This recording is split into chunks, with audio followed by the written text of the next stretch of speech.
It was a sunny afternoon in a quiet neighborhood park. Birds were singing, flowers were in full bloom, and children were laughing in the distance. But on one of the benches sat a little girl in a wheelchair, her eyes sad and lonely. She watched other kids run and play with their parents, her hands resting quietly on her lap. Then, she looked up at a man sitting nearby, a single dad watching his own son play. With trembling lips, she whispered, "Sir, could you pretend to be my daddy, just for one day?" That one simple question changed everything. Hey everyone, welcome to Kindness Lights, where we share true stories and emotional moments that remind us how powerful kindness can be. If you believe the world could use more love, compassion, and understanding, please subscribe, like, and share this story.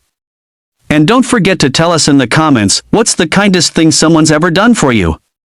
Your story might just inspire someone else. The man's name was Michael, a single dad who had recently moved to the town with his 7-year-old son, Ethan. Life hadn't been easy for him since his wife passed away 2 years ago. Most days, he tried to stay strong for his boy, but inside, he carried a quiet grief that never truly went away. That day, Michael and Ethan had gone to the park to enjoy the warm afternoon. Ethan was busy chasing bubbles when Michael noticed the little girl in the wheelchair. She was maybe 8 or 9, with curly blonde hair tied in a loose ponytail.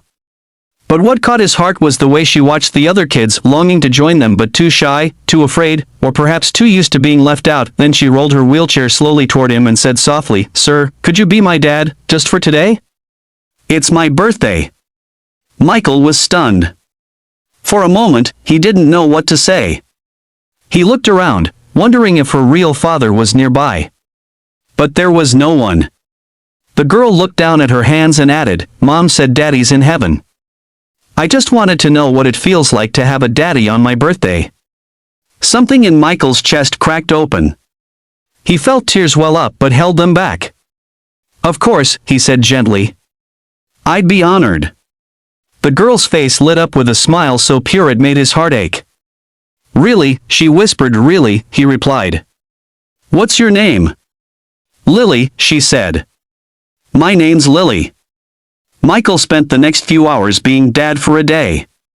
They shared ice cream from the park vendor, played a gentle game of catch with soft foam balls, and even took turns feeding ducks at the pond. Ethan, curious at first, quickly joined in, laughing and talking with Lily like they'd been friends forever. When she laughed, Michael noticed something, the kind of laughter that fills a space with warmth. But there was still a shadow behind her eyes. As they sat on the bench later, Lily looked up at him and asked, "Do you think dads in heaven can see us?"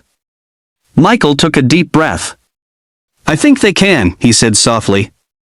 "And I think your dad's really proud of you." Her eyes filled with tears, and she smiled. "Mom says the same thing." They sat there quietly for a while, watching Ethan run across the grass. Then Lily said, "You're a good daddy, Mr. Michael." He chuckled. "Well, I try." "No," she said seriously. "You really are." That moment stayed with him. It wasn't just Lily who needed kindness that day, he did too. For the first time in a long time, he felt something healing inside. When the sun began to set, a woman came running up the path, Lily's mom. She looked worried but relieved. "Lily! There you are!" "Mom! This is Mr. Michael," Lily said proudly. "He was my daddy for today." The woman blinked in surprise, then smiled when Michael explained what had happened. Tears filled her eyes. "Thank you," she said softly. Today is always hard for her. It's the first birthday since her dad passed away. Michael nodded. "She's an amazing kid," he said. Before they left, Lily hugged him tightly and whispered, "Thank you for being my daddy today." He hugged her back. "Thank you for letting me." As Lily and her mom walked away, Michael stood there, watching them disappear down the path. Ethan tugged on his sleeve and said, "Dad, Lily's really nice. Can we invite her to my birthday too?" Michael smiled and nodded. "Yeah, buddy. I think that's a great idea." The following week, they did just that. Lily came to Ethan's birthday party, her face glowing with happiness. She played games, laughed with new friends, and even helped Michael cut the cake.